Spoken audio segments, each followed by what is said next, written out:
Pintar dengan Belajar bersama saya Nur Solinsani. Kali ini kita masuk sesi ke-13 mata kuliah Pengantar Hukum Indonesia dengan tema Hukum Tata Negara.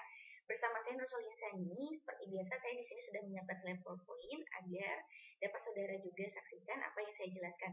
Kita lanjut saja untuk masuk ke tema ke-13 ini, yaitu Hukum Tata Negara. Nah, untuk pengantarnya di sini, HTN sendiri dalam arti luas merupakan kumpulan tata hukum dari hukum tata usaha negara, hukum administrasi negara, serta hukum tata pemerintahan. Sedangkan dalam arti sempit untuk membedakan 3 komponen yang di atas tadi saya sebutkan. Definisi HTN sendiri sampai saat ini itu belum ada. Jadi belum ada definisi HTN itu apa sih sebenarnya. Tetapi ada ahli-ahli, ada 4 ahli di sini yang memberikan definisinya mengenai hukum tata negara. Siapa saja kan itu? Yaitu Van Vollenhoven, kemudian ada Schouten, kemudian ada juga Van der Voort, dan ada juga Logeman yang terakhir.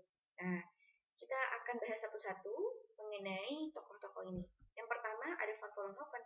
Nah, Van Vollenhoven sendiri ini membagi hukum tata negara menjadi 4 komponen yang dia sebut sebagai catur praja. Apa saja itu? Yang pertama ada Bestur. Bestur itu pemerintah. Nah, pemerintahan itu tergantung daripada sistem pemerintahan negara tersebut. Sistem pemerintahan itu kan ada presidensial, parlementer, semi presidensial, nah seperti itu yang disebut dengan Bestur. Nah, kalau Rechtspraak di sini adalah peradilan. Nah, tergantung dari kondisi lembaga peradilan tersebut. Lembaga peradilan di negara-negara itu kan berbeda. Karena yang menganut sistem Eropa kontinental, Anglo-Saxon, itu pasti kan berbeda sistem peradilannya. Nah, di sini ada politi. Politi itu bukan politik, tetapi politi itu adalah polisi. Yang mana itu merupakan lapisan yang langsung berhubungan dengan masyarakat. Dan terakhir, 4 komponen HTN menurut Van Vollenhoven adalah regling. Regling itu peraturan perundang-undangan. Peraturan perundang-undangan di sini itu kalau di Indonesia lekat sekali dengan yang namanya asas legalitas. Jadi setiap apa yang dilakukan itu harus ada dasar hukumnya, ya. Dan tapi kembali lagi itu tergantung daripada sistem pemerintahan negara tersebut. Kita lanjut. Nah, tadi kan Van Vollenhoven sudah memberikan pembagian daripada HTN disebut catur praja. Itulah pembagian kekuasaan oleh Van Vollenhoven. Nah, ada loh hubungannya antara pembagian kekuasaan yang diberikan oleh Van Vollenhoven dengan konsep res politica dari Montesquieu. Kan sebelumnya saya sudah menjelaskan perihal res politica dari Montesquieu ini di pertemuan-pertemuan sebelumnya, sesi-sesi sebelumnya. Jadi ada nih konsep hubungannya antara Van Vollenhoven dengan Montesquieu. Apa sih? Nah, yang sebelah kiri catur praja itu Van Vollenhoven, yang sebelah kanan ada res politica dari Montesquieu.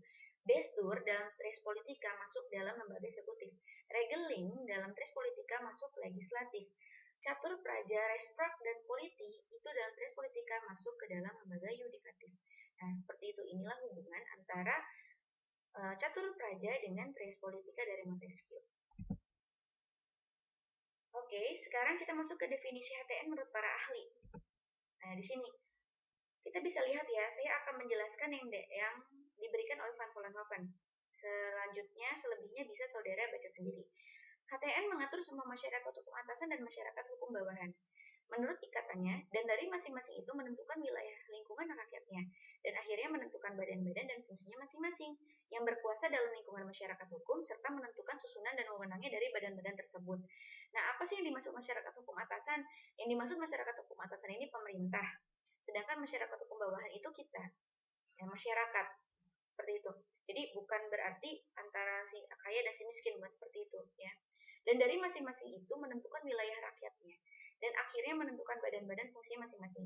Kita kan diberikan kewenangan yaitu desentralisasi oleh pemerintah. Jadi yang mana ada pemerintah di bawah pemerintah pusat yang mengatur wilayah kita. Makanya kita kenapa punya gubernur sendiri, berbeda dengan misalnya di wilayah lain, misalnya Jawa Barat sama Jawa Tengah kan berbeda. Kemudian RT RW-nya pasti berbeda, kepala desanya juga berbeda, gitu. Itu namanya wilayah lingkungan rakyatnya masing-masing. Tapi tetap saja yang di daerah itu pertanggungjawabannya tetap ke pemerintah pusat. Kemudian kita lanjut ya. Nah, di sini ada asas hukum tata negara, setidaknya ada 5 asas hukum tata negara. Yang pertama adalah Pancasila. Pancasila sebagai sumber hukum tertinggi, jadi yang berlandaskan daripada hukum tata negara adalah Pancasila. Yang menjadi landasan, hukum tata negara itu adalah Pancasila. Yang mana Pancasila merupakan kan sendi-sendi bangsa kita ya. Kemudian ada asas negara hukum, maksudnya segala hal yang berkaitan dengan pemerintah, segala tindakannya harus berdasarkan hukum, karena kita kan negara hukum. Jadi apapun yang kita lakukan bukan hanya pemerintah, kita sebagai warga negara dalam melaksanakan apapun itu harus berlandaskan dengan hukum, tidak boleh tidak, ya, seperti itu.